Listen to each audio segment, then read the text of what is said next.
The Southeast Portland restaurant shut down after a fire breaks out overnight. Where the investigation stands this afternoon.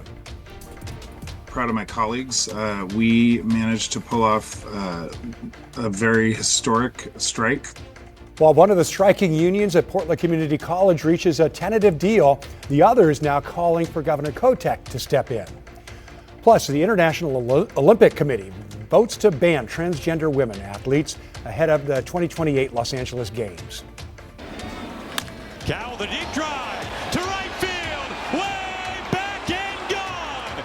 Now we're just hours away from hearing the crack of that bat at T-Mobile Park. A look at a loaded Mariners roster ahead of opening day.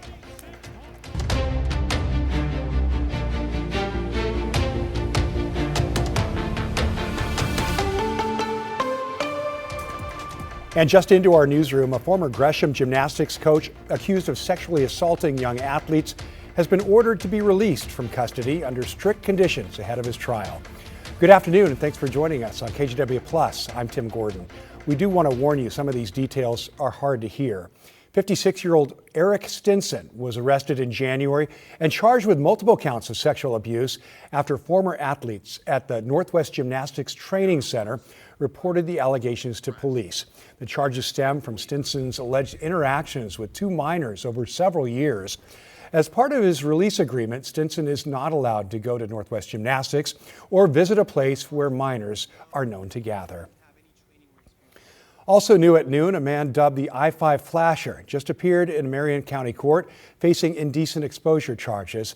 This latest incident comes more than a decade after 59-year-old Charles Porter was convicted of the same crime in Washington. This afternoon, his latest alleged victim is speaking out, saying she wants him to be held accountable. Katrina Newberry says she was heading south on I-5 near Woodburn last week. That's when she said Porter was driving next to her and watching porn on a tablet. That's when she says Porter rolled down his window and exposed himself and continued following her. In that moment, I was trapped. I was in my car in the left lane on the freeway going 70, and I couldn't get away. Now, Oregon State Police tracked down and arrested Porter, arresting him for indecent exposure. The spokesperson tells us Porter was convicted of indecent exposure in Washington about 15 years ago. And a reminder, if you or someone you know is a sexual assault survivor, help is available 24/7, regardless of gender, age, or race. One option, you can call the National Sexual Assault Hotline. The number's on your screen right now. It's 1-800-656-4673. And turning to a developing story, Tom's Restaurant on Southeast Division Street is closed until further notice. This is the sign posted on the door this morning. You see it there. Portland Fire and Rescue says a fire sparked last night from the grill area in the kitchen, then spread to the roof. Crews were able to put out that fire shortly after arriving and stopped it from spreading anywhere else. Portland Fire says the bar area was reopened shortly after the incident, but the restaurant will be closed until the kitchen is restored. Thankfully, no one was hurt. Well, Portland Community College has reached a tentative deal with one of the unions striking on campus, although bargaining still continues with that second union. Now that union is calling for the governor to intervene. Whether or not they reach a deal soon, spring term will be pushed back. Most classes will start on April 6th, a week later than scheduled. Now the agreement with the first union includes a 5% cost of living adjustment that kicks in on July 1st. A more than $1,300 ratification bonus and some enhanced worker protections. Members will now vote on that deal. Those folks have to take a look at that tentative agreement and decide whether they think it's good enough. It's about a lot more than just the numbers, the COLA that we received. It's about our dignity and respect and fairness.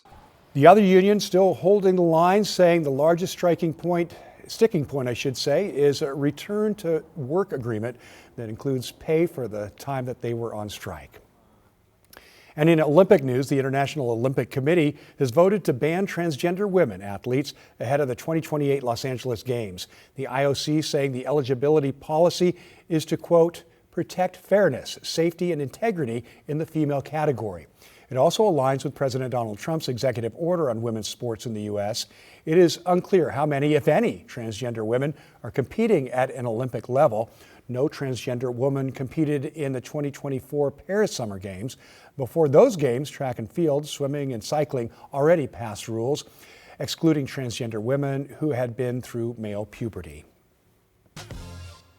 All right, well, it's opening day at T-Mobile Park. The Seattle Mariners open their season at T-Mobile against the Cleveland Guardians. Expectations are high for the Mariners, who are coming off the team's first AL West title in more than 2 decades and a playoff run that ended in Game 7 of the American League Championship Series against the Blue Jays. Cal Raleigh will be returning to the plate after hitting 60 home runs for the Mariners last season. First pitch is set for 7:10 this evening. Well, the Mariners lineup was one of the most potent in the league last year, near the top 10 in batting average and slugging percentage. They were at the top with most home runs batted in, thanks in part to Cal Raleigh's 60, but they may be even better this year. The M's didn't lose any power in the lineup for Edgar Martinez and Kevin Seitzer's group. In fact, they added one of the best on-base percentage hitters in the league in Brendan Donovan. And they re-signed Josh Naylor, who's right behind him. Even though they missed most of their guys through the World Baseball Classic this spring, they got a good look at how great things can be. Yeah, obviously there's some expectations this year, and we're ready for them. And I think more than pressure, it's just exciting for everyone that we're in this position, and we got a lot of talent. And again, yeah, everyone's just excited for the challenge. And when you have 7 or 8 of your 9 in the lineup on a given day, we have a pretty good lineup. It's a little harder to see through the fog when you have 2 or 3 in the lineup. So there by the end, I thought it was pretty exciting, especially when we played Cleveland. Well, the lineup is one thing, the rotation is another. There are possibly 3 players vying for a Cy Young campaign. That includes Logan Gilbert, George Kirby, and Brian Wu. M's fans also aren't counting out Bryce Miller once he makes his way back from injury. All right, because of opening day happening here on KGW, that means there'll be some changes to our evening newscasts. You can still watch KGW News at 4 o'clock, followed by NBC Nightly News here on KGW, as well as a special edition of KGW News at 8 and Straight Talk at 8:30 after opening day wraps up. And streaming on KGW, you can watch all of our newscasts from 4 through 7 p.m. You can also find the special edition of KGW News at 8 and Straight Talk also streaming on KGW+. Well, it's a major news for the sports world because the Supersonics could make their return to Seattle after a nearly 2-decade hiatus. And here in Portland, the sale of the Trailblazers is approaching the finish line. Thomas Schultz is outside Moda Center breaking it all down for us. Well, this is really big news for both cities, but especially up in Seattle, where they have been vying for the return of the Sonics for a really long time. It was 18 years ago that the Sonics left Seattle. Yesterday, the NBA announced it's exploring expansion in Seattle and Las Vegas. That's a really big step in the right direction for Seattle fans. NBA Commissioner Adam Silver, though, says expansion is not a guarantee. Still, he did encourage potential owners to reach out. But this idea will not be cheap. ESPN reports bids for teams are expected to be somewhere between $7 to $10 billion. Still, Seattle fans have been waiting a long time for this big news. Being a Sonics fan, growing up around here, it was the creme de la creme of Seattle sports. Silver says he loves having a Northwest rivalry with Seattle and Portland, and here in the Rose City, there's big news too. Commissioner Silver expects a vote soon to approve the sale of the Blazers to billionaire Tom Dundon. Dundon and his ownership group were interviewed by owners in New York yesterday. That's all part of the process and standard procedure to take over the Blazers from the Paul Allen estate. He wants to be successful. He wants to be successful both as a businessman in Portland. He wants to be successful with the team on the floor. Silver recently visited the Moda Center and says he's a big fan of the Portland market. He also says he's enthusiastic about the long-term future of the Blazers here in Rip City. Outside the Moda Center, Thomas Schultz, KGW News. Yeah, go Blazers. All right, we're going to switch gears now and take a look at the forecast. And this is a look from our Rose City sky camera. Wow, beautiful out there. Corey Johnson live with us and tracking what's really setting up to be a nice day. It honestly is, Tim. It's going to be a gorgeous day for us. I'm also starting with our Rose City sky cam. You can see some cloud cover out there, but mostly sunny overall, which is what we love to see. 48 degrees and a nice northwest breeze. Taking a look at our temperatures right now, sitting in the upper 40s, low 50s in many spots. We saw 48 in Portland. Looks like 50 in Beaverton, 49 right now over in Hillsborough.